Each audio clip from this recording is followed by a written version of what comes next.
క్రీస్తు ప్రభునందు ప్రియమైన సంగమా, మన ప్రభువును రక్షకుడైన యేసయ్య పరిశుద్ధ నామానికి ముందుగా కృతజ్ఞతాస్తులు చెల్లిస్తూ ఈ శుక్రవారం విజ్ఞాపన ఉపవాస కూడికను ప్రారంభించుకోవడానికి గాను ముందుగా చిన్న ప్రార్థన చేసుకుందాం.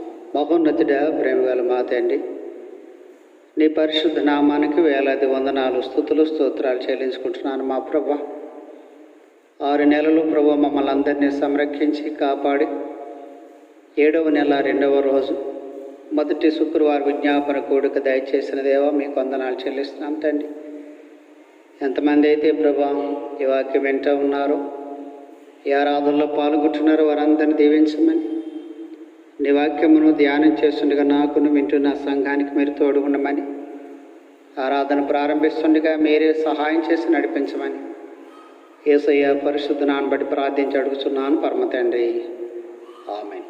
ఆంధ్ర క్రైస్తవ కీర్తన పుస్తకం నుండి 315వ కీర్తన ఉన్నా పాటున వచ్చుచున్నాను అన్న కీర్తన పాడుకొని ఈ ఆరాధన ప్రారంభం చేసుకుందాం. ఉన్నా పాటున వచ్చు చున్నాను నీ పాద సన్నిధికో రక్షక, ఎన్న సఖ్యముగాని పాపం లన్ని మోపగ వీపుపై పడి యొన్న విధి నడలేక తోటిల్లు చున్నవాడను నన్ను దయగను. ఉన్నా పాటున వచ్చు చున్నాను నీ పాద సన్నిధికో రక్షక, కారుణ్య నిధి యేసు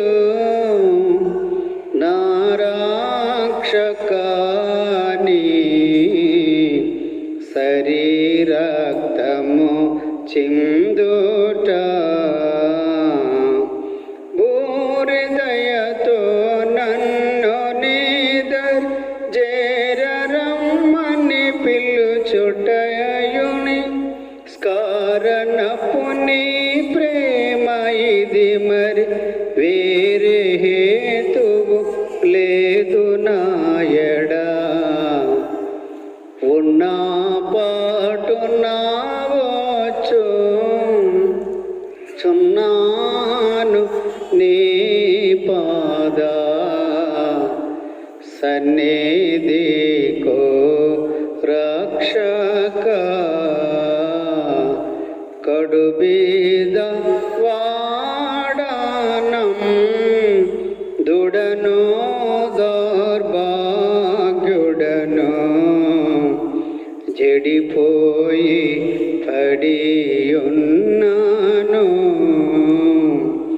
సుడివడి నామదికి స్వస్థత జడిన కన్నులకు దృష్టి భాగ్యము భడయవలసిన వన్నెనీసి భడయుటకున ఎడయడ ఇదే.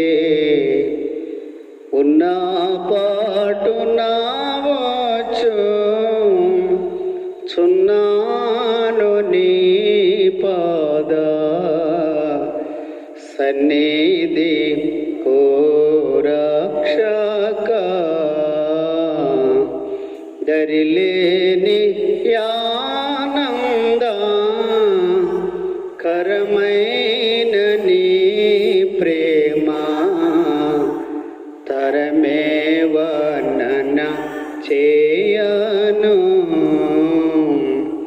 తెరవు కాడ్డంబైన ఎన్నిటి విరగగొట్టెన గాననే నిపు డరుదుగా నీ వాడనవుటకు మరి నిజముని వాడనవు కొరకే ఉన్న పాటున వచ్చు చున్నాను నీ పాద సన్నిధికో రక్షక. తండ్రి యొక్కయు కుమారుని యొక్కయు పరిశుద్ధాత్మ యొక్కయు నామమున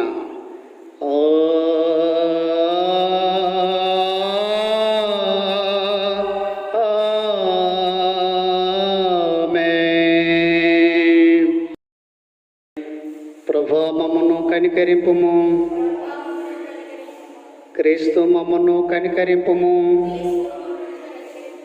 ప్రభు మమ్మను కనికరింపుము. అందరము కలిసి అపోస్తుల విశ్వాస ప్రమాణాన్ని ఒప్పుకుందాము. భూమి ఆకాశమును సృజించిన సర్వశక్తి గల తండ్రి యొక్క దేవుని నమ్ముచున్నా, ఆయన యొక్క కుమారుడును మన ప్రభు అయిన యేసుక్రీస్తు నమ్ముచున్నా. ఈయన పరిశుద్ధాత్మల గర్భము ధరింపబడి కన్య అయిన మరియకు పుట్టి పొంతి పిలాతు అధికారికి శ్రమపడి సిలువేయబడి చనిపోయి సమాధి చేయబడినని అదృశ్యలోకము దిగిననియు చనిపోయిన వాళ్ళను మూడో ఉదయం లేచి పరలోకమునకెక్కి సరస్వతి గల తండ్రి యొక్క దేవుని కుడి చేతి వైపున కూర్చుని ఉన్నాడనియు సజీవులకును మృతులకును తీర్పు చేయటకు అక్కడి వచ్చిన నమ్ముచున్నాను. పరిశుద్ధాత్మ నమ్ముచున్నాను. పరిశుద్ధ క్రైస్తవ సంఘముకు పరిశుద్ధుల సహవాసమును పాపక్షమాపణయు శరీర పునరుత్థానమును నిత్య జీవము ఉన్నవని నమ్ముచున్నాను. ఆమేన్. దయచేసి కూర్చున్నాం. నేటి ధ్యానాంశంగా కొరింథీయులకు రాసిన 2వ పత్రిక 7వ అధ్యాయము 9-10 వచనాలు పాస్టర్ గారు వచ్చి చదవలసిందిగా మనం చేస్తున్నాం. ఇనమకే ఏర్పాటు చేయబడినటువంటి పత్రికా పాఠ్యభాగము కొరింథీయులకు రాసిన 2వ పత్రిక 7వ అధ్యాయము 9-10 వచనములు ఈ రీతిగా వ్రాయబడి ఉన్నవి. మీరు దుఃఖపడితిరని సంతోషించుట లేదు గాని మీరు దుఃఖపడి మారు మనసు పొందితిరని ఇప్పుడు సంతోషించుచున్నాను. ఎలా అనగా ఏ విషయంలోనైనను మా వలన మీరు నష్టము పొందకుండుటకై దైవచిత్తానుసారముగా దుఃఖపడితిరి. దైవచిత్తానుసారమైన దుఃఖము రక్షణార్థమైన మారు మనసును కలుగు చేయును. ఈ మారు మనసు దుఃఖమును పుట్టించదు, అయితే లోక సంబంధమైన దుఃఖము మరణమును కలుగు చేయును. ఈ పరిశుద్ధ వాక్యం దేవుడు దీవించునుగాక. ఆమేన్. మన తండ్రి అయిన దేవుని నుండి ప్రభు అయిన యేసుక్రీస్తు నుండి కృపయు సమాధానం మీ అందరికీ కలుగునుగాక. ఆమేన్. దయచేసి కూర్చుందాం. క్రీస్తు ప్రభునందు ప్రియ సంగమా, మరొక నూతనమైన నెలలో మనల్ని ప్రవేశపెట్టినటువంటి మన రక్షకుడైనటువంటి ప్రభు అయిన యేసుక్రీస్తు ప్రభువారు పరిశుద్ధ నామానికి కృతజ్ఞతాస్తుతులు చెల్లిస్తూ ఉన్నాను. మీ అందరూ క్షేమంగా ఉన్నారని, ఆరోగ్యకరంగా ఉన్నారని విశ్వసిస్తూ ఉన్నాను. ఎందుకనగా ప్రతి ఉదయము ప్రతి సాయంత్రము మీ కొరకు ప్రార్థిస్తూ ఉన్నాము. మీరు కూడా సంఘము కొరకు ప్రార్థిస్తున్నందుకు మీకు వందనాలు తెలియజేస్తూ ఉన్నాను. అలాగే ఎంతమంది అయితే ఈ వాక్యాన్ని వింటూ ఉన్నారో వారందరికీ కూడా హృదయపూర్వకమైనటువంటి ధన్యవాదాలు తెలియజేస్తున్నాను. ఈరోజు దైవచిత్తానుసారమైన దుఃఖము దైవచిత్తానుసారమైన దుఃఖం. కొరింథీయులకు రాసిన 2వ పత్రికలో 7వ అధ్యాయము 10వ వచనం, దైవచిత్తానుసారమైన దుఃఖము రక్షణార్థమైన మారు మనసును కలుగజేయను. ఈ మారు మనసు దుఃఖమును పుట్టించదు, అయితే లోక సంబంధమైన దుఃఖము మరణము కలుగజేయను. క్రీస్తు ప్రభునందు ప్రియమైన వారులారా, మారు మనసు రక్షణ అనేది చాలా ప్రాముఖ్యమైనది. ఈ దైవ చిత్తానుసారమైన దుఃఖము రక్షణార్థమైన మారు మనసును కలగజేస్తారు. ఈ పత్రిక కొరింథీ సంఘానికి వ్రాస్తున్నటువంటి పత్రిక. తీతు కొరింథీని దర్శించి మాసిదోనియాలో ఉన్న పౌలు దగ్గరికి కొరింథీలో ఉన్న పరిస్థితులు పౌలు ఆశించినట్లుగా లేవు. ఈ పత్రికలో మనం చూస్తున్నప్పుడు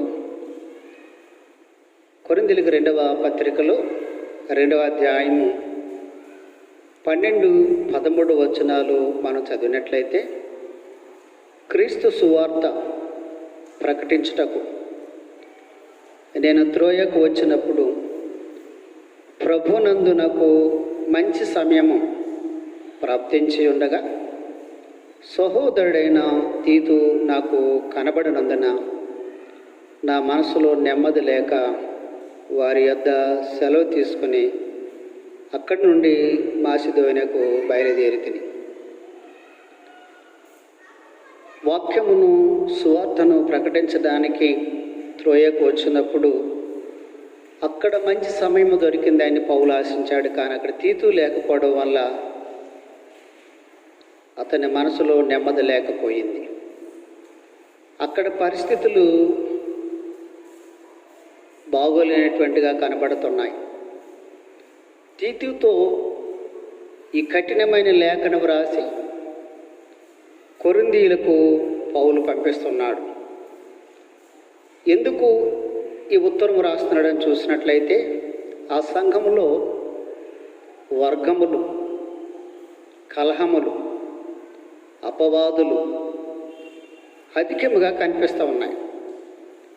అందుచేతనే అక్కడికి వచ్చినప్పుడు తీతు లేడు, అక్కడ పరిస్థితులు ప్రతికూలంగా ఉన్నాయి. నేటి పరిస్థితుల్లో కూడా సంఘాల్లో వర్గములు, కలహములు, అపవాదులు ఇవి లేని సంఘములు ఎక్కడైతే ఉంటాయో అక్కడ ఆ సంఘము దీవింపబడుతుంది. ఇవన్నీ కూడా పౌలుకు ఎంతో బాధ కలిగించింది, వేదన కలిగించింది.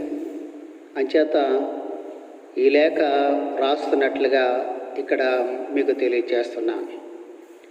ఆ లేఖ వలన వచ్చినటువంటి సత్ఫలితములు, ఆ ఫలితములు చూసి పౌలు ఎంతో ఆనందిస్తూ ఉన్నాడు. అక్కడ పరిస్థితులు ప్రతికూలంగా ఉన్నప్పుడు ఉత్తరం రాశాడు పౌలు, తీతు ద్వారా పంపించాడు. ఈ పంపించినప్పుడు ఆ లేఖ చదివిన తర్వాత వారిలో అనగా ఆ సంఘములో మార్పు వచ్చింది.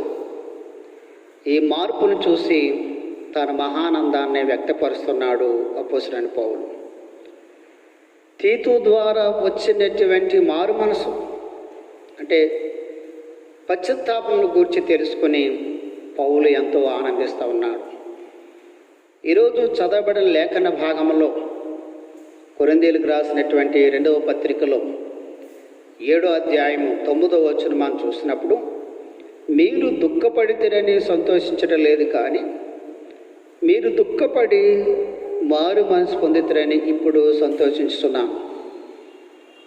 ఇటువంటి ఉత్తరములు వ్రాసినప్పుడు కానీ లేక ఇలాంటి బోధలు చేసినప్పుడు కానీ మనసుకి బాధ కలిగిస్తుంది, దుఃఖము కలిగిస్తుంది. ఈ ఉత్తరము చదివినప్పుడు వారు దుఃఖపడ్డారు. వారు దుఃఖపడినందుకు పౌలు సంతోషించడం లేదు, కానీ వారు ఆ ఉత్తరము ద్వారా ఆ వాక్యములు లేదా ఆ మాటలు గ్రహించి మారు మనసు పొందినందుకు పౌలు ఎంతో సంతోషిస్తూ ఉన్నాడు.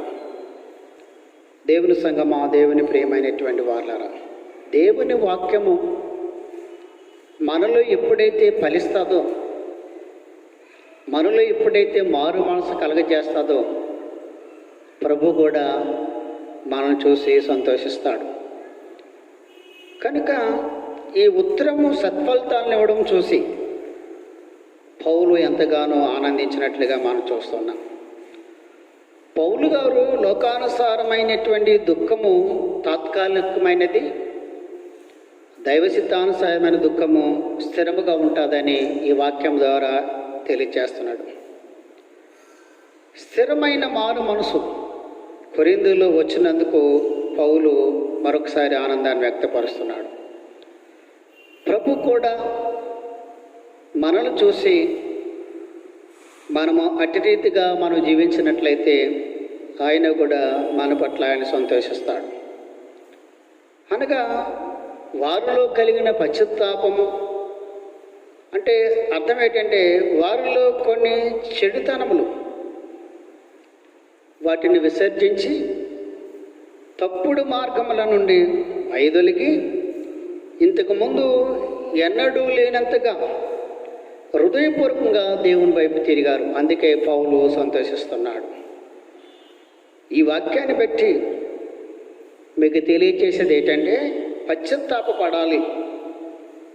పశ్చాత్తాపం అంటే హృదయములో పరివర్తన కలగడం అన్నమాట. పాపము నుండి మల్లుకొని దేవుని తట్టు తిరగడానికే దారితీసే యథార్థమైన దుఃఖమే నిజమైన దుఃఖమని పౌలు తెలియజేస్తున్నాడు. క్రీస్తు యేసునందు ప్రియమైనటువంటి వాళ్ళరా, దేవుని సంకల్ప ప్రకారమైన దుఃఖము అంటే దేవుడిచ్చే దుఃఖము. అంటే దేవుడు దుఃఖం ఇస్తాడా అని మనం ఆలోచన చేసినట్లయితే దేవుని ఆత్మకు దుఃఖము కలిగించేటట్లుగా ఉండకూడదు అన్నాడు ఇక్కడ ఆయన. దేవుడు మన పట్ల ఆశించేది ఏంటంటే పశ్చాత్తాపము కలిగి మారు మనసు పొంది దేవుని యందు విశ్వసించి నమ్మకంగా ఉండాలని ఆశిస్తూ ఉన్నాడు. దేవుడిచ్చేటువంటి దుఃఖము అంటే అర్థం ఏంటని చూసినట్లయితే దేవుడు మనకి ఎప్పుడు కూడా దుఃఖాన్ని ఇవ్వడు. దుఃఖం అనేది మానవులు కలగజేసుకుంటారు పరిస్థితులకు భయపడిపోయి. కానీ మనము దేవునికి దుఃఖాన్ని కలగజేస్తాం. దేవుని ఆత్మకు దుఃఖము కలిగిస్తూ ఉంటాం.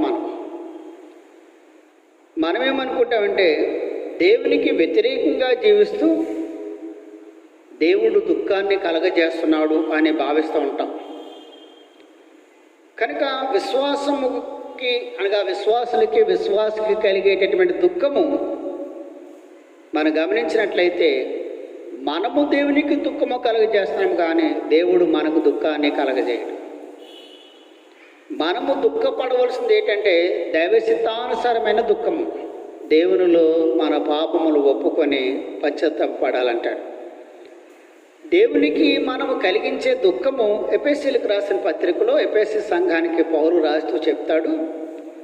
4వ అధ్యాయము 30వ వచనం మనం చదివినట్లయితే ఎఫెసీయులకు రాసిన పత్రిక 4వ అధ్యాయము 30వ వచనం అంటాడు, దేవుని పరిశుద్ధాత్మను దుఃఖపరచుకుడి అన్నాడు. అక్కడ దేవుని పరిశుద్ధాత్మను దుఃఖపరచుకుడి అనగా దేవునిని దుఃఖపరచకండి.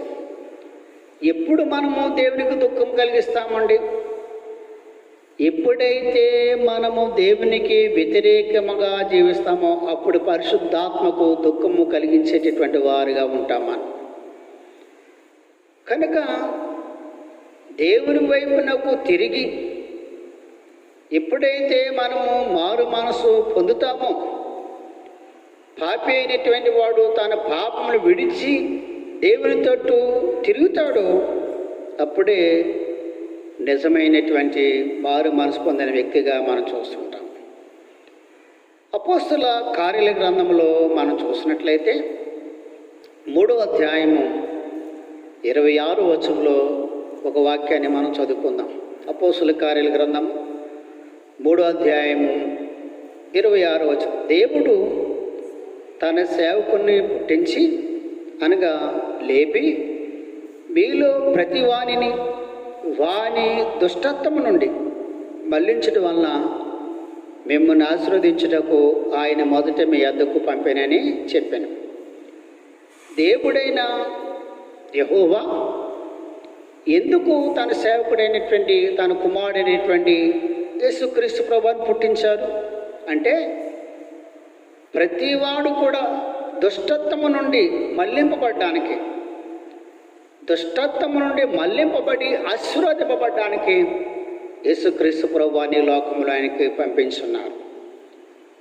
అందుచేతనే ఆయన సువార్త ప్రారంభంలో మత్తయి రాసినటువంటి సువార్తలో 4వ అధ్యాయము 17వ వచనంలో యేసుక్రీస్తు ప్రభువారు అంటారు, అప్పటి నుండి యేసు పరలోక రాజ్యము సమీపించున్నది గనుక మారు మనసు పొందిని చెప్పుచు ప్రకటింప మొదలుపెట్టెను. యేసుక్రీస్తు ప్రభువారు ఈ మాటలు తెలియజేశారు. పరలోక రాజ్యము సమీపించున్నది, మారు మనసు పొందండి. తండ్రి అయిన దేవుడు కుమారుడైన యేసుక్రీస్తు ప్రభువాన్ని ఎందుకు పుట్టించాడంటే మన పాపములను తీసివేయడానికి. యేసు అనగా పాపములు తీసివేసేవాడు, యేసు అనగా రక్షకుడు. యేసుక్రీస్తు ప్రభువారిని ఎందుకు పుట్టించాడంటే మనం దుష్టత్వం నుండి మళ్లించడానికి. విడిపోయినటువంటి మానవుడు మరలా తండ్రి వద్దకు చేరడానికే ఆయన మారు మనసు పొందన్న విషయాన్ని ఇక్కడ తెలియజేస్తున్నాడు. ఎవరైనా మారు మనసు పొందినటువంటి వారు లేకపోతే రక్షింపబడినటువంటి వారు కొన్ని పరిస్థితుల్లో వాళ్ళు ఏం చేస్తారంటే తప్పిపోతూ ఉంటారు. అలాంటి వారికి యాకోబు గారు పత్రిక రాస్తుంటాడు. యాకోబు రాసినటువంటి పత్రికలో 5వ అధ్యాయము 20వ వచనం చదివినప్పుడు, పాపిని వారు తప్పు మార్గం నుండి మళ్లించువాడు మరణం నుండి ఒక ఆత్మను రక్షించునని చెప్తున్నాడు. అక్కడ ఎవరైతే ఒక పాపిని తప్పు మార్గం నుండి తప్పిస్తాడో అనగా తప్పు మార్గం నుండి మళ్ళిస్తాడో మరణం నుండి ఒక ఆత్మను రక్షించేవారు అవుతారన్నాడు. అక్కడ అంటే పాపములో ఉండిపోయినట్లయితే నరకానికి వెళ్తాడు. ఆ పాపము నుండి తప్పింపబడినట్లయితే వాడు దేవుని రాజ్యంలో, పరలోక రాజ్యంలో చేరుకుంటాడు. దీని అంతటికీ ఏం చేయాలని కోరుకున్నాడంటే మారు మనసు పొందాలి అని అంటున్నాడు ఆయన. మారు మనసు పొందాలి అనగా పాపి అయినటువంటి వాడు తన పాపములను విడిచి దేవునితోటి ఎప్పుడైతే తిరుగుతాడో వాడు నిజమైన మారు మనసు పొందుతాడు, పరితాపం పశ్చాత్తాపం పొందుతాడు అనే విషయాన్ని మీకు తెలియజేస్తున్నాను. ఇక్కడ పాపి అయినటువంటి వ్యక్తిని గురించి మనం జ్ఞాపకం చేసుకున్నప్పుడు ఒక సందర్భంలో యేసుక్రీస్తు ప్రభువారు చెప్పిన మాటలు జ్ఞాపకం చేసుకుందాం. లూకా రాసినటువంటి సువార్తలో 7వ అధ్యాయం అని చూసినప్పుడు అక్కడ పాపాత్మురాలైనటువంటి స్త్రీ పరిచర్య ఇంట యేసు ప్రభువారు భోజనం కూర్చున్నప్పుడు వచ్చినటువంటి సందర్భం మనం అక్కడ చూస్తాం. 7వ అధ్యాయము 36 నుంచి 50వ వచనం వరకు. ఇక్కడ ఆమె ఎలాగ మారు మనసు పొందింది, ఎలాగ పశ్చాత్తాపపడింది, ఎలాగ రక్షింపబడ్డాది. రక్షణ మారు మనసు పొందినటువంటి పాపాత్మురాలైనటువంటి స్త్రీ. ఈ పాపాత్మురాలైనటువంటి స్త్రీ క్షమింపబడి రక్షింపబడి సమాధానం పొంది ఎలాగూ వెళ్ళింది. మనందరికీ కూడా సమాధానము కావాలి.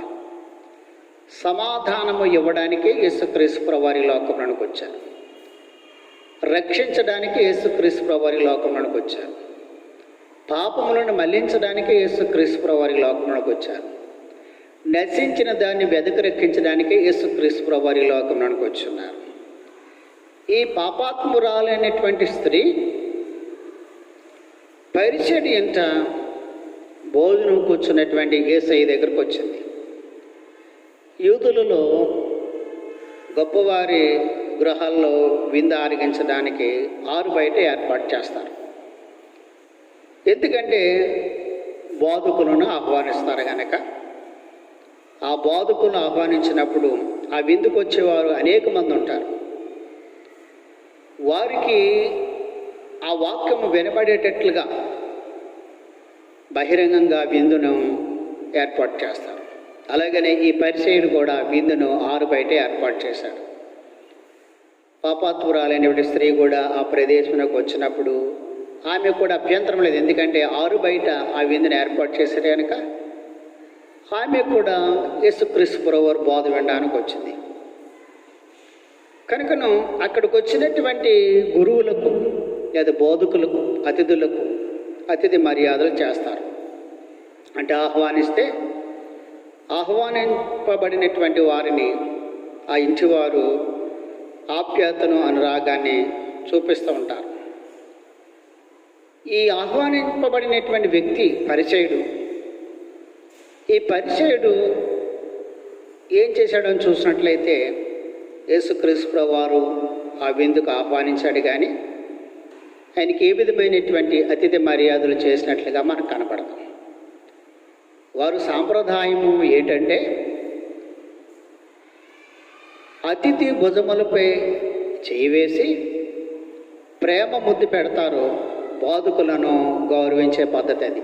వచ్చిన వెంటనే బోధకులు ఏం చేస్తారంటే భుజంపై చేయి వేసుకొని, మనమైతే కౌగులించుకుంటాం వచ్చినటువంటి వారు భుజంపై చేయి వేసి వెంటనే ముద్దు పెట్టుకుంటారు. అప్పుడు పరిస్థితులు మనం చూసినప్పుడు రహదారులు దుమ్ముతో దూలుతూ ఉంటాయి కనుక అతిథి రాగానే చల్లని నీరిచ్చి కాళ్ళ మీద పోసి సేద తీర్చుకోవడానికి నీళ్ళు ఇస్తారు. అలాగనే మంచి సువాసన కొట్టడానికి ఏం చేస్తారంటే అగరును వెలిగిస్తారు, లేక అత్తరును తలపై పోసి అతిథిని గౌరవపరుస్తారన్నమాట. పాలస్తీనాలో ఆతిథ్యము స్వీకరించినప్పుడు బోధకులు లేదా అక్కడ ఉన్నవారు ఎలా కూర్చుంటారంటే ఎడమ చేతిని బల్లపై ఉంచుతారు, పాదములను వెనకకి చాసి కుడి చేతితో మన వల్లే భోజనం చేస్తారు. కాకపోతే బల్ల మీద ఎడమ చేయి ఉంచుతారు, కాళ్ళు వెనక పెట్టుకుంటారు. అందువలన ఈ స్త్రీ యేసు పాదములకు వెనక వచ్చి అభిషేకించినట్లుగా మనం చూస్తూ ఉన్నాం. ఈయన ఆహ్వానించినట్టు వ్యక్తి నీళ్ళు ఇవ్వలేదు, కానీ ఈమె కన్నీళ్లతో ఆయన పాదములను కడుగుతూ ఉన్నది. ఈయన ముద్దు పెట్టుకోలేదు, కానీ ఆయన పాదములను ఆమె ముద్దు పెట్టుకుంటూ ఉన్నది. ఈయన అత్తరు పోయలేదు, కానీ ఆమె విలువైన అత్తరు పోసి ఆ పాదములకు ముద్దు పెట్టుకుంటూ ఉన్నది. కనుకను వెనక తట్టు కన్నీళ్లతో ఆయన పాదములను తడిపి తల వెంట్రుకలతో తుడుస్తూ ఉన్నది. అక్కడ సాంప్రదాయ ప్రకారం స్త్రీ తల చాలా ప్రాముఖ్యమైనది, విలువైనది. ఆ తల కంటే యేసు యొక్క పాదములే గొప్పది కనుక ఆ తలతో ఆ తల వెంట్రుకలతో యేసయ్య పాదములను తుడుస్తూ ఉన్నది, ముద్దు పెట్టుకుంటున్నది, దుఃఖపడుతూ ఉన్నది. ఇదే దైవ చిత్తానుసారమైన దుఃఖం అన్నమాట. అత్తరి కంటే అత్తరు చాలా విలువైనది. ఆ విలువైన అత్తరి కంటే యేసయ్య అంతకంటే విలువైనటువంటి వాడని ఆమె గుర్తించింది. నిజమైన పశ్చాత్తాపము మారు మనసుకు పొందడానికి కారణము ఇదే. యథార్థమైన పశ్చాత్తాపము ఏంటని చూసినట్లయితే ఎవరైతే పశ్చాత్తాప హృదయముతో దుఃఖపడి మనస్ఫూర్తిగా యేసయ్య పాదముల యొద్దకు వస్తారో వారు నిజంగా మారు మనసు పొందుతారనే విషయాన్ని మీకు తెలియజేస్తున్నాను. కీర్తన గ్రంథంలో మనము చదివినట్లయితే 51వ అధ్యాయము మొదటి వచనం మనం చదివినట్లయితే దావీదు అంటాడు తన పాపాన్ని గూర్చి, దేవా నీ కృప చెప్పున నన్ను కరుణింపుము, నీ వాత్సల్య బాహుల్యము చెప్పున నతిక్రమములను తుడిసివేయము. ఇక్కడ పాపాత్మురాలనే స్త్రీ పరిస్థితి కూడా అలాగే ఉన్నది. ఆయన నన్ను కరుణిస్తాడు, తన వాత్సల్యము చూపిస్తాడు, నతిక్రమములను తుడిచివేస్తాడనే విశ్వాసముతో ఆమె యేసయ్య పాదాల యొద్దకు చేరినట్లుగా మనం చూస్తున్నాం. అదే దైవచిత్తానుసారమైనటువంటి దుఃఖం. ఇంకా 5వ వచనంలో దావీదు అంటాడు, నేను పాపములోనే పుట్టినవాడును, పాపములోనే నా తల్లి నన్ను గర్భము ధరించను అని ఒప్పుకుంటూ ఉన్నాడు. 4వ వచనం చదివినప్పుడు నీకు కేవలము నీకే విరోధముగా నేను పాపము చేస్తున్నాను, నీ దృష్టి ఎదుట నేను చెడుతనము చేస్తున్నానని ఒప్పుకుంటూ ఉన్నాడు. ఈమె కూడా ముందుకు కాకుండా వెనక్కి రావడానికి కారణం ఏంటని చూసినట్లయితే, నేను పాపిని అనేటువంటి భావముతో యేసయ్య వెనకాల భాగంలోకి వచ్చి ఆయనను ముద్దాడుతున్నది, ఆయన పాదములను మరి తుడుస్తున్న తన వెంట్రుకలతోటి. యథార్థమైన పశ్చాత్తాపం ఏంటని చూసినట్లయితే, నేను పాపిని ఆయన ఎవరైతే ఒప్పుకుంటారో, నేను పాపము చేశాను ఎవరైతే దైవ సన్నిధిలో ఒప్పుకుంటారో, అది యథార్థమైనటువంటి పశ్చాత్తాపం. రెండవదిగా, పాపాన్ని గూర్చి నిజాయితీగా ఒప్పుకోవాలి. పాపాన్ని గూర్చి నిజాయితీగా ఒప్పుకోవాలి. ఇక్కడ దావీదు తన పాపాన్ని గూర్చి ఒప్పుకుంటున్నాడు. 32వ సంకీర్తనలో 5వ వచనం మనం చదివినట్లయితే, నా దోషమును కప్పుకొనక నీ ఎదుట నా పాపమును ఒప్పుకుంటున్నాడు. నా దోషమును కప్పుకొనక నీ ఎదుట నా పాపమును ఒప్పుకుంటుంది. యెహోవా నీ సన్నిధి అతిక్రమములు ఒప్పుకుందని అనుకుంటుంది. నీవు నా పాపదోషమును పరిహరించున్నావు. ఎక్కడికి వచ్చి మన పాపం ఒప్పుకోవాలంటే ఆయన పాద సన్నిధికి రావాలి, ఆయన దైవ సన్నిధానానికి రావాలి. ఆయన దైవ సన్నిధానానికి వచ్చి ఎప్పుడైతే మన పాపములను ఒప్పుకుంటామో మన పాప దోషమును ఆయన నిజంగా పరిహరిస్తాడు. అదే దైవ చిత్తానుసారమైన దుఃఖం. ఇంకా యెషయా గారు ఒప్పుకుంటూ ఉన్నారు. యెషయా గ్రంథము 6వ అధ్యాయము 5వ వచనం చూసినట్లయితే, పాపాన్ని గూర్చి నిజాయితీగా ఎవరైతే ఒప్పుకుంటారో వారు నిజంగా క్షమింపబడతారనే విషయాన్ని మీకు తెలియజేస్తున్నాను. యెషయా గ్రంథము 6వ అధ్యాయము 5వ వచనం అంటాడు, నేను అపవిత్రమైన పెదవులు గలవాడును. ఆయన ఏమన్నాడు? నేను అపవిత్రమైన పెదవులు కలిగినటువంటి వాడును అని చెప్తూ, అపవిత్రమైన పెదవుల జన్మల మధ్య నివసించేవాడును, నేను నశించుతానని చెప్తున్నాడు. ఆయన ఎంత గొప్పగా ఒప్పుకుంటున్నాడో చూడండి. 5వ వచనం, నేను అపవిత్రమైన పెదవులు గలవాడును, అపవిత్రమైన పెదవులు గల జన్మల మధ్య నివసించేవాడును, నేను నశించితిని. రాజును సైన్యులకి అధిపతి యెహోవాను నేను కన్నులారా చూసితను అనుకుంటుని. ఎంత గొప్ప మాట చూడండి. యెషయా వల్లే మనము ఒప్పుకుంటున్నామా? యెషయా వల్లే నేను పాపిని, నేను అపవిత్రమైన పెదవులు కలిగినటువంటి వాడిని కానీ మేము ఎందరైతే పాపాన్ని గురించి ఒప్పుకుంటారో అదే నిజమైనటువంటి పశ్చాత్తాపం అన్న విషయాన్ని మీకు తెలియజేస్తున్నాను. మూడవదిగా, పాపానికి విముఖుడిగా ఉండాలి. అంటే పాపముకు దూరంగా జీవించాలంటున్నాడు. పాపమును విడిచిపెట్టి పాపములకు దూరముగా జీవించాలంటున్నాడు. అప్పుడు నువ్వు కనికరింపబడతావని వాక్యంలో తెలియజేస్తున్నది. సామెతల గ్రంథంలో 28వ అధ్యాయం 13వ వాక్యం మనం చదివినట్లయితే అక్కడ 13వ, అతిక్రమములను దాచిపెట్టేవాడు వర్ధిల్లుడు, వాటిని ఒప్పుకొని విడిచిపెట్టేవాడు కనికరమును పొందను. అతిక్రమములు దాచిపెట్టేవాడు వర్ధిల్లుడు. ఎవరైతే ఒప్పుకుంటారో వారు రక్షింపబడతారు. 3 విషయాలు చెప్పాను. యథార్థమైన పశ్చాత్తాపము కలిగి ఉండాలి. రెండవదిగా, పాపాన్ని గురించి నిజాయితీగా ఒప్పుకోవాలి. మూడవది, పాపానికి దూరముగా ఉండాలి, పాపాన్ని విడిచిపెట్టాలనే విషయాన్ని మీకు తెలియజేశాను. అది నిజమైన పశ్చాత్తాపం అని తెలియజేస్తున్నాను. ప్రజలు తప్పు చేసినప్పుడు, ప్రజలు దేవునిపై తిరుగుబాటు చేసినప్పుడు, ప్రవక్తలు లేక దేవుడి పంపిన సేవకులు ఎలా దుఃఖపడ్డారో కొన్ని విషయాలు చెప్పి నేను వాక్యాన్ని ముగిస్తాను. ఇర్మియా ప్రవక్త ఎలాగ దుఃఖపడ్డాడు? ఇర్మియా గ్రంథము 9వ అధ్యాయము 1వ వచనం మనం చదివినట్లయితే దైవ సత్యానుసరైన దుఃఖాన్ని గురించి మనం ఈరోజు వాక్యం ధ్యానం చేస్తున్నాం. ప్రవక్త అయినటువంటి ఇర్మియా ఎలాగ కన్నీళ్లు కారుస్తున్నాడు చూడండి, ఎలాగ దుఃఖపడుతున్నాడు చూడండి.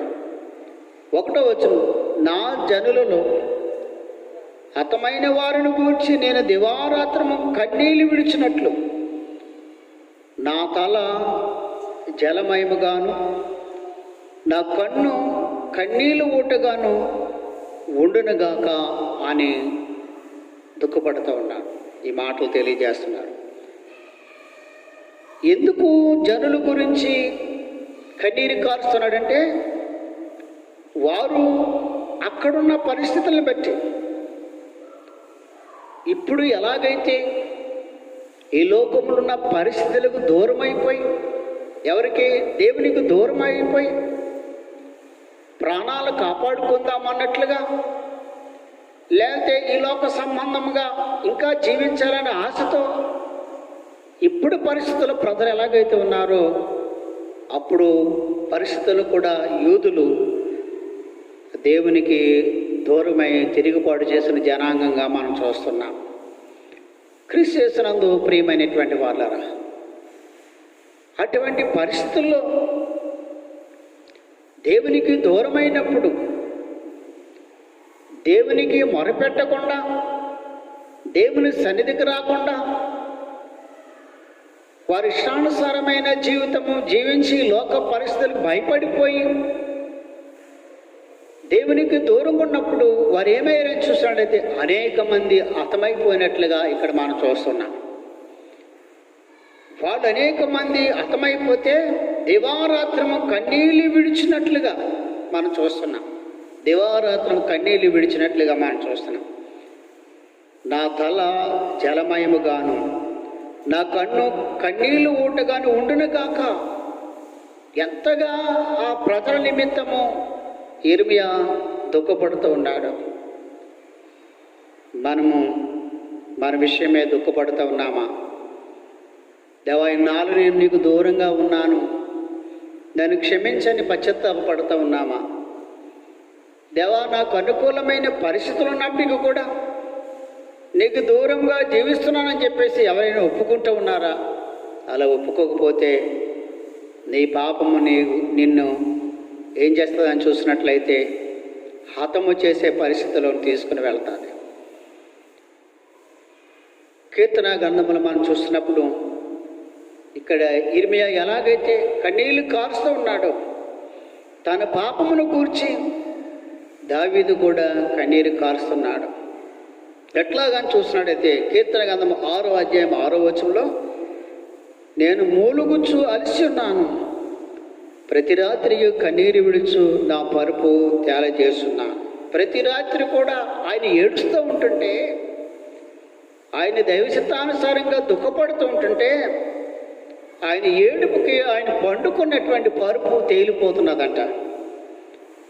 నా కన్నీళ్ళ చేత నా పడక కొట్టుకుని పోవచ్చున్నది అన్నాడు.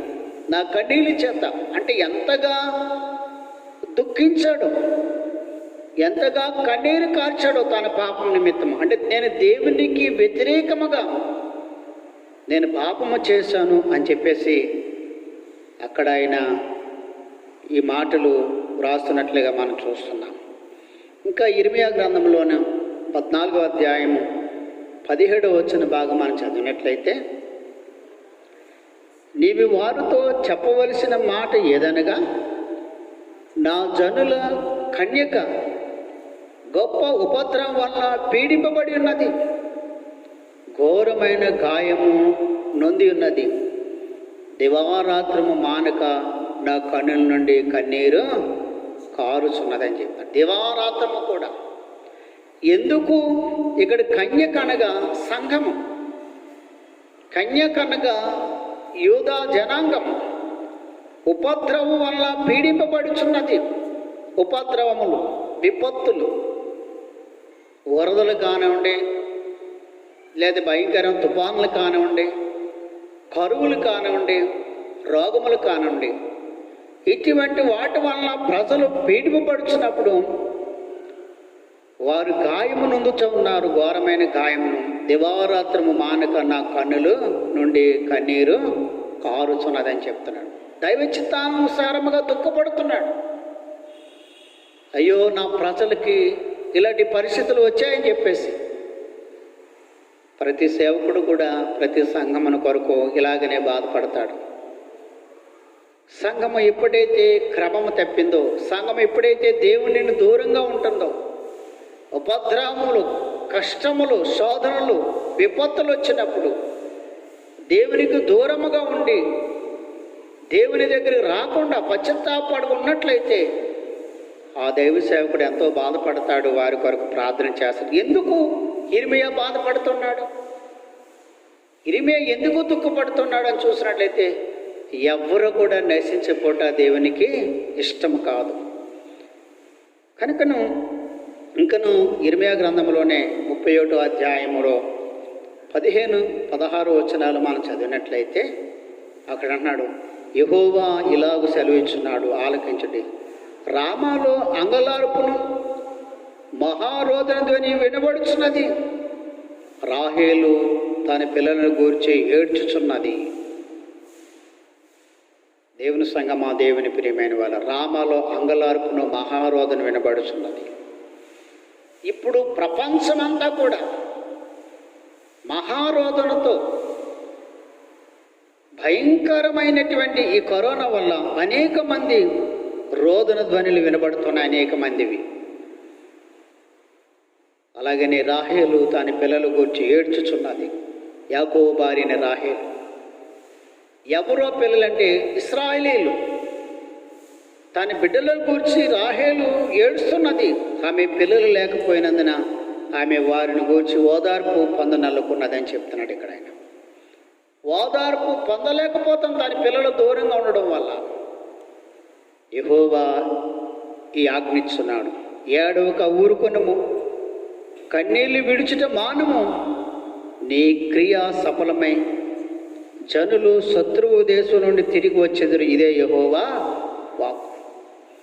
ఈ ఇశ్రాయేలు ప్రజలు చెరకుపోయినప్పుడు ఆమె బిడ్డలైనటువంటి వారు చెరలో ఉన్నప్పుడు ఆమె కన్నీరు కారుస్తున్నది.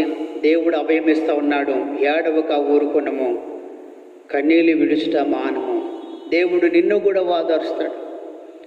నువ్వు దైవచిత్తానుసారమైన దుఃఖమును పొందినట్లయితే, నువ్వు మారు మనసు పొంది రక్షింపబడినట్లయితే, పశ్చాత్తాపడినట్లయితే, పరివర్తన చెందినట్లయితే, నువ్వు కన్నీరు కార్చినట్లయితే ఆయన అంటాడు, నువ్వు ఏడవకు, నీ బిడ్డల మళ్ళీ నీ దగ్గరికి తీసుకుని వస్తాననే విషయాన్ని తెలియజేస్తున్నాడు.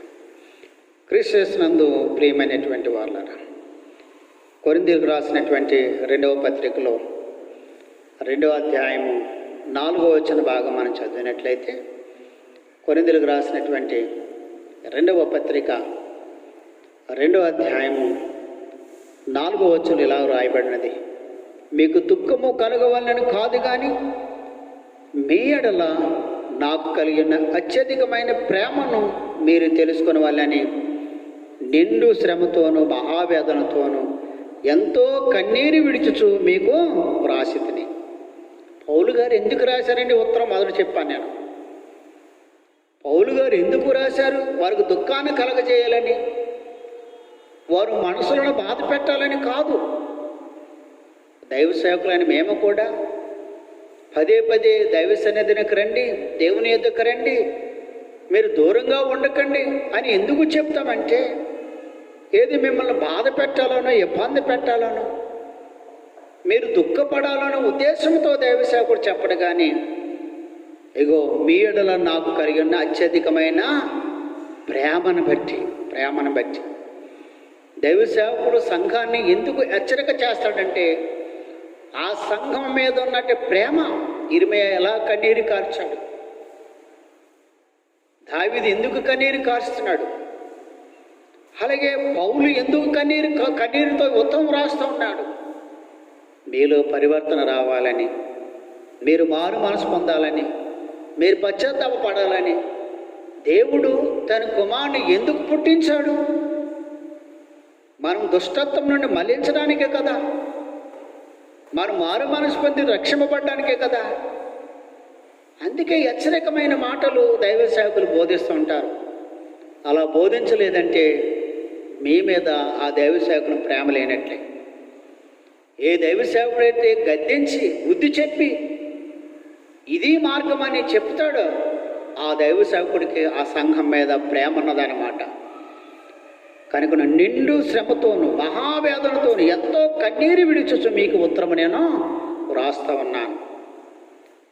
దైవ చిత్తానుసారమైన దుఃఖము రక్షణార్థమైన మారు మనసును కలగజేస్తుంది. నిండు మనసుతో ఎవరైతే దేవుని ఎద్దుకు వచ్చి పశ్చాత్తాపపడతారో, దేవుని ఎద్దుకు వచ్చి మారు మనసు పొందుతారో వారు నిజమైనటువంటి దుఃఖం పొందినటువంటి వారు ఉంటారు.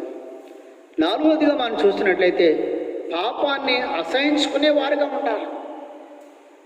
ఎప్పుడు సరైన మారు మనసు సరైన దుఃఖం పొందుకుంటామని చూసినట్లయితే మనము పాపాన్ని అసహించుకోవాలంటాడు. యేసుకేలు గ్రంథంలో 20వ అధ్యాయం 43వ వచన భాగం మనం చదివినట్లయితే, యేసుకేలు గ్రంథము 20వ అధ్యాయము 43వ వచనం చదవండి. యేసుకేలు 20:43. 20వ అధ్యాయము 43వ వచనం మనం చదివినట్లయితే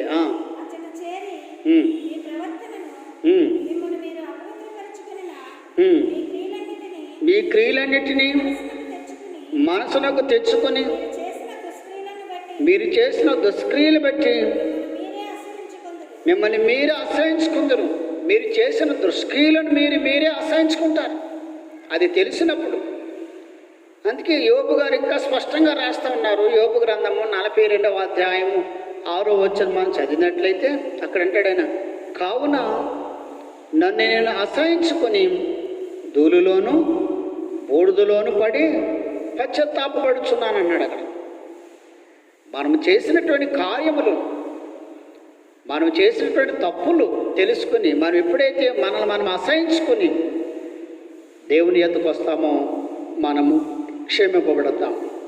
అలాగనే ఈ స్త్రీ కూడా యేసయ్య దగ్గరికి వచ్చింది. తన జీవితాన్ని అసహించుకున్నది. యేసు ప్రభువారి కన్నా విలువైంది లేదని తలంచుకుని ఆయన ఎద్దుకొచ్చి ఆమె క్షమింపబడిన విషయాన్ని మీకు తెలియజేస్తున్నాను. ఆమె క్షమింపబడ్డాది. ఆమె యేసయ్య గొప్పతనాన్ని గూర్చి ఉన్నది. యేసయ్య దగ్గరికి వచ్చింది.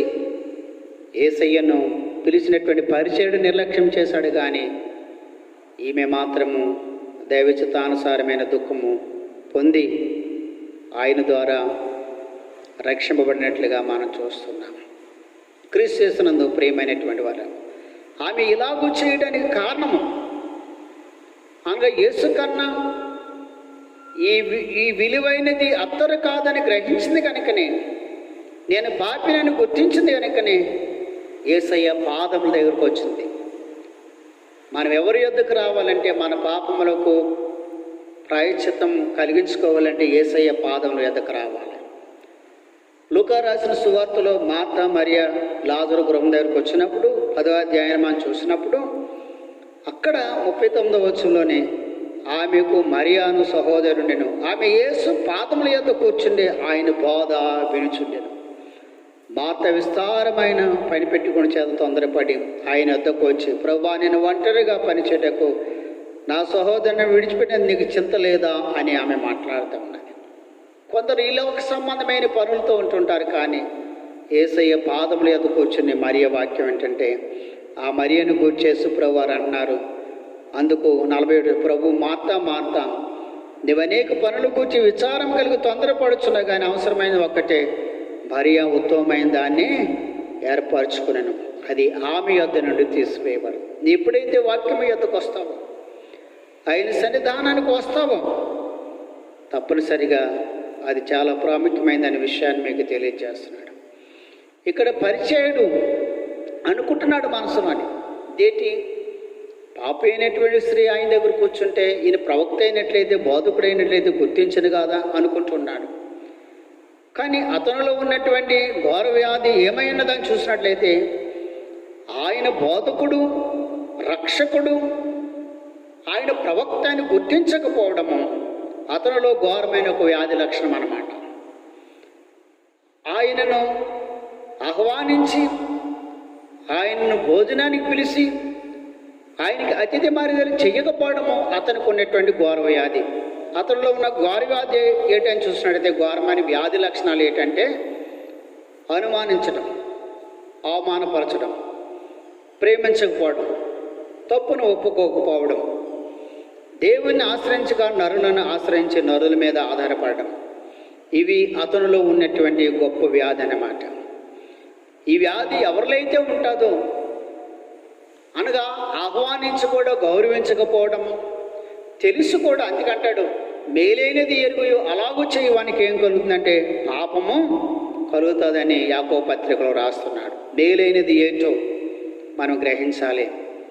మనకు మేలు కలిగి చేసే వాక్యము తెలుసు కూడా ఆ వాక్యం దగ్గర రాకపోయినట్లయితే ఎంతో ప్రమాదం అన్న విషయాన్ని ఈ వాక్యం ద్వారా మేము గుర్తు చేస్తున్నాం. చివరిగా రాజుల మొదటి గ్రంథములో 8వ అధ్యాయము 39వ వచన భాగం మనం చదివినట్లయితే, రాజుల మొదటి గ్రంథము 8వ అధ్యాయము 39వ వచనం అంటాడు, అక్కడ ప్రతి మనిషి యొక్క హృదయము నీవెరుగుదువు కనుక నీవు ఆకాశమును నీ నివాసస్థలమందు విని క్షమించి దయచేసి ఎవరు ప్రవర్తన బట్టి వారికి ప్రతిఫలము ఇస్తావా అని చెప్తున్నాడు అక్కడ ఆయన. కనుక ప్రతి మనిషి యొక్క హృదయమును ఎరిగినటువంటి దేవుడు ఆయన. అంచేతనే పరిసేయుడు పిలిచాడు, లోపల ఒక ఘోరమైన వ్యాధితో గొనుక్కుంటూ ఉన్నాడు. ఈ నిజంగా బోధకుడైతే ఈమె దగ్గరికి చేరనిస్తాడని చెప్పేసి అందుకే ఇక్కడ అన్నాడు, ప్రతి మనిషి యొక్క హృదయములను పరిశీలించగల దేవుడు ఆయన. ఆకాశం ఉన్నప్పటికీ కూడా నువ్వు ప్రార్థించినట్లయితే వీరిని క్షమించే దేవుడు ఆయన.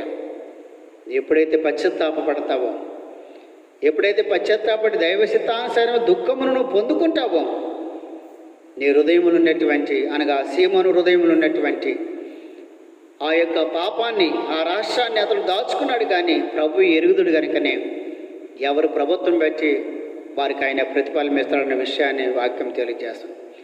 ఎదుటి వారిలో ఉన్నటువంటి దోషాన్ని ఆయన చూస్తున్నాడు, కానీ తనలో ఉన్న పాపాన్ని ఒప్పుకోలేకపోతున్నాడు. అదే గొప్ప వ్యాధి, అతనుకున్న వ్యాధి అన్న విషయాన్ని మీకు తెలియజేస్తూ, మరి సీమోని వలె కాకుండా పాపాత్మురాలి స్త్రీ ఎలాగైతే యేసుక్రీస్తు ప్రభువు దగ్గరికి నేను వెళ్ళినట్లయితే ఆయన నన్ను క్షమించగలిగినటువంటి దేవుడు ఆయన మీ హృదయములు ఒప్పుకుంది, మనస్ఫూర్తిగా వచ్చింది. దేవుని పట్ల ఆమెకున్న ప్రేమను బట్టి క్షమాపణ పొందలేదు, కానీ తనకు క్షమాపణ దొరికిన కారణం బట్టి దేవుణ్ణి ప్రేమించింది. ఎందుకంటే ఆయన క్షమించగల దేవుడు కనుకనే, గుర్తించింది కనుకనే, ఆయన కృపా కనికర్మ గల దేవుడని ఎరిగింది కనుకనే ఆమె ప్రేమించబడ్డది. ఆమెకు పాప విముక్తి కలిగింది, శాంతిని ఆయన ప్రసాదించాడు. దేవుని పట్ల ఆమెకున్న ప్రేమ క్రీస్తు పాదం యొద్ద ఏడవగా ఆ పాపి విముక్తి చెందింది, క్షమాపణ పొందింది, పాపభరితమైన జీవితం నుండి విడుదల పొందింది, దేవునితో సంబంధం కలిగి ఉన్నది. అంచేతనే అమ్మా నీ విశ్వాసమే నేను రక్షించింది, నువ్వు సమాధానం గలవై వెళ్ళు అని చెప్పేసి ఆమెను క్షమించి ప్రభు పంపించాడు.